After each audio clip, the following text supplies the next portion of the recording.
हाय दोस्तों, मैं अनिल कुमार फिर से अपने YouTube channel Anil arts classes Sitamarhi में आप लोगों का हार्दिक स्वागत करता हूं। दोस्तों, आज का जो मेरा टॉपिक है वो आपको अर्जुन अवार्ड से जुड़ा हुआ है और यह अर्जुन अवार्ड जो होते हैं वो आपको खेल के क्षेत्र में उत्कृष्ट प्रदर्शन करने वाले खिलाड़ियों को दिया जाता है। तो अभी हाल फिलहाल में क्या है कि हमारे न्यूज चैनलों में आपको खेल जगत से जो दिए जाने वाले पुरस्कार है उसकी चर्चा काफी ज्यादा हो रही है, क्योंकि 29 अगस्त को राष्ट्रीय खेल दिवस के अवसर पर ये पुरस्कार जो है प्रदान किए जाएंगे। और ये जो खेल दिवस होते हैं वो आपको मेजर ध्यानचंद्र के जन्म दिवस पर मनाया जाता है। ठीक है, तो आइए हम इस अर्जुन अवार्ड के बारे में जानेंगे। लेकिन उससे भी पहले जो कुछ अर्जुन अवार्ड, राजीव गांधी खेल पुरस्कार, द्रोणाचार्य पुरस्कार और ध्यानचंद पुरस्कार से जो जुड़ी हुई कुछ बातें हैं उसके बारे में हम थोड़ा सा जानकारी लेते हैं। तो देखिए, इस साल क्या हुआ है कि आपको राजीव गांधी खेल रत्न पुरस्कार के लिए 5 खिलाड़ियों को नामित किया गया है। वहीं आपको अर्जुन अवार्ड के लिए 29 खिलाड़ियों को नामित किया गया है। वहीं द्रोणाचार्य पुरस्कार के लिए 13 कोचों को यानी कि खेल प्रशिक्षक को नामित किया गया है। वहीं आपको ध्यानचंद अवार्ड के लिए 15 खिलाड़ियों को क्या किया गया है, नामित किया गया है। तो इस बार क्या हो रहा है कि आपको टोटल कितने खिलाड़ियों को राष्ट्रीय खेल दिवस के अवसर पर अवार्ड दिए जाएंगे, ठीक है, या हम कह सकते हैं कि टोटल जो अवार्ड इस बार दिए जाएंगे वो कितने दिए जाएंगे, तो जोड़कर भी आप देख सकते हैं। देखिए, 15 यानी कि और 13, तो 15 13 28 हो गया, 28 और 5 जो हो गया 33 और 33 और 29 यानी कि 62। तो इस बार जो अवार्ड दिए जाएंगे टोटल वो कितने दिए जाएंगे, 62 दिए जाएंगे। हम इसकी चर्चा क्यों किए हैं आप जान लीजिए। तो अभी हाल में ही क्या हुआ है कि खेल मंत्रालय को क्या हुआ है कि एक मतलब क्या कहते हैं उसको विज्ञप्ति दी गई है कि आप इन खिलाड़ियों की क्या है कि जो पुरस्कार राशि है उसको बढ़ाइए। तो ऐसा कहा गया है कि अगर ये खेल मंत्रालय से अगर इसको स्वीकृति मिल जाती है, ठीक है, तो उसके बाद क्या होगा कि राजीव गांधी खेल रत्न पुरस्कार के विजेता को आपको 25 लाख रुपए की राशि जो होगी प्रदान की जाएगी। वहीं क्या होगा कि अर्जुन अवार्ड विजेता को 15 लाख की राशि प्रदान की जाएगी। द्रोणाचार्य पुरस्कार विजेता को आपको 10 लाख की राशि प्रदान की जाएगी। वहीं आपको द्रोणाचार्य पुरस्कार जो कि जीवन पर्यटन दिए जाते हैं वैसे कोचों को आपको क्या होगा कि 15 लाख रुपए की राशि प्रदान की जाएगी। तो हम यहाँ पर क्या देखे हैं कि अब जो है राजीव गांधी खेल रत्न पुरस्कार की जो राशि है उसको बढ़ाने का मांग किया गया है। ठीक है, आपको द्रोणाचार्य पुरस्कार की राशि को बढ़ाने का मांग किया गया है। इसके अलावा आपको अर्जुन अवार्ड की जो राशि है उसको बढ़ाने का मांग किया गया है। तो इससे पहले जान लेंगे, ठीक है, कि किस पुरस्कार के तहत कितनी राशि प्रदान की जाती थी। तो देखिए, अर्जुन अवार्ड के तहत 5 लाख रुपए, राजीव गांधी खेल रत्न पुरस्कार के तहत 7.5 लाख रुपए और द्रोणाचार्य पुरस्कार के तहत 5 लाख की राशि दी जाती थी। लेकिन अब इसमें क्या हो रहा है कि बदलाव की मांग हो रही है। ठीक है, तो जब बदलाव हो जाएगा तो राजीव गांधी खेल रत्न के लिए 25 लाख, अर्जुन अवार्ड के लिए आपको 15 लाख और द्रोणाचार्य अवार्ड के लिए 10 लाख। लेकिन वैसे कुछ जो जीवन पर्यटन अगर इस अवार्ड को जीतता है तो उनको 15 लाख रुपए की राशि प्रदान की जाएगी। तो आज का जो मेरा टॉपिक है दोस्तों वो है अर्जुन अवार्ड। तो हम इस अर्जुन अवार्ड के बारे में जानेंगे।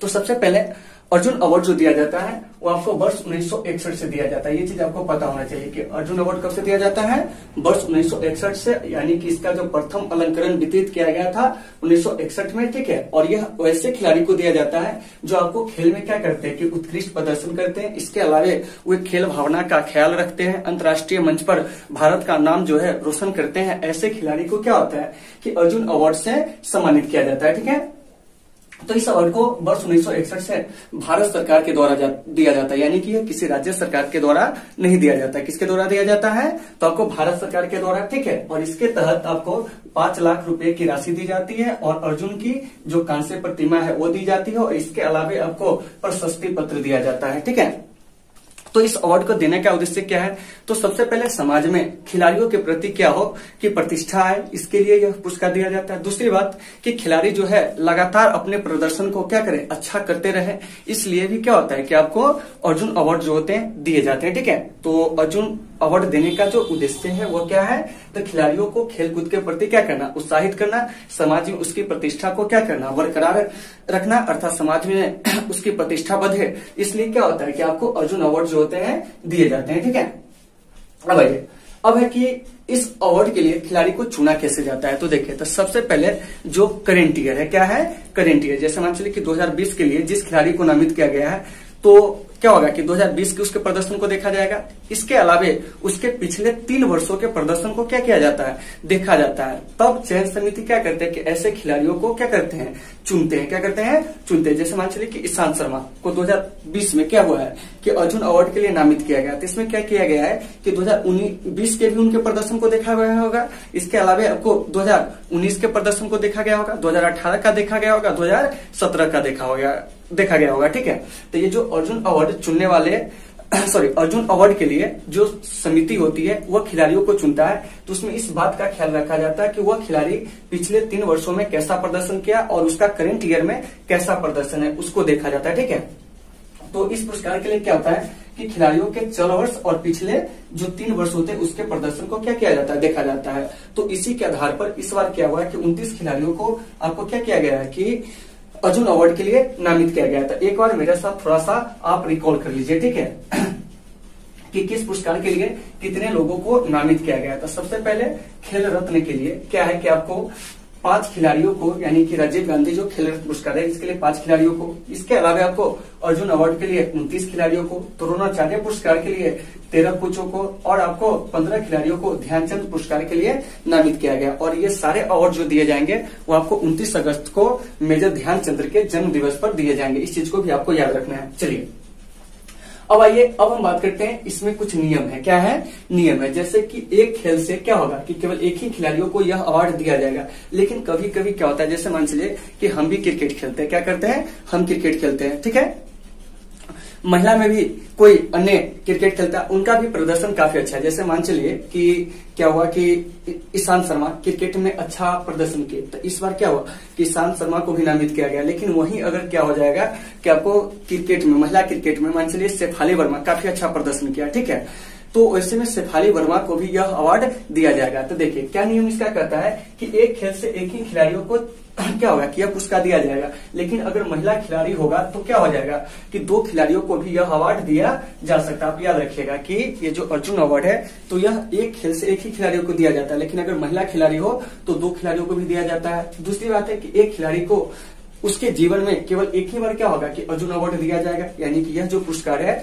वह एक खिलाड़ी को एक ही बार उसके जीवन में दिया जाएगा। दूसरी बात यह भी है कि मरणोपरांत में उस खिलाड़ी को क्या किया जाएगा कि अवार्ड दिया जाएगा। जैसे मान चलिए कि कोई खिलाड़ी क्या बहुत अच्छा प्रदर्शन किया लेकिन उसको जीवित रहते हुए यह पुरस्कार नहीं मिल पाया, तो उसको मरणोपरांत भी यह पुरस्कार दिया जा सकता है। दूसरी बात है कि भारत सरकार इसको रद्द भी कर सकता है। क्या कर सकता है, रद्द भी कर सकता है। लेकिन रद्द करने के बाद आप इसे किसी भी न्यायालय में चुनौती नहीं दे सकते। इस चीज को भी आपको याद रखना है, ठीक है। यानी कि अर्जुन अवार्ड हमें मिला, मान चलिए कि हम अपने लाइफ में किसी ऐसे कार्य में चले गए जो खेल भावना को क्या करता है, क्षति पहुंचाता है, या जो समाज के लिए क्या होगा, घातक होगा, तो ऐसे में हमारे अवार्ड को क्या कर लिया जाएगा, वापस भी ले लिया जाएगा। तो हम इसे न्यायालय में चुनौती नहीं दे सकते हैं। तो दोस्तों आज का जो ये टॉपिक था आपको अर्जुन पुरस्कार, ठीक है, मुझे उम्मीद है कि आपको ये टॉपिक समझ में आ गई होगी, ठीक है। और इस बार जो 29 खिलाड़ियों को जो क्या हुआ है कि अर्जुन अवार्ड दिया गया है, ठीक है, इसके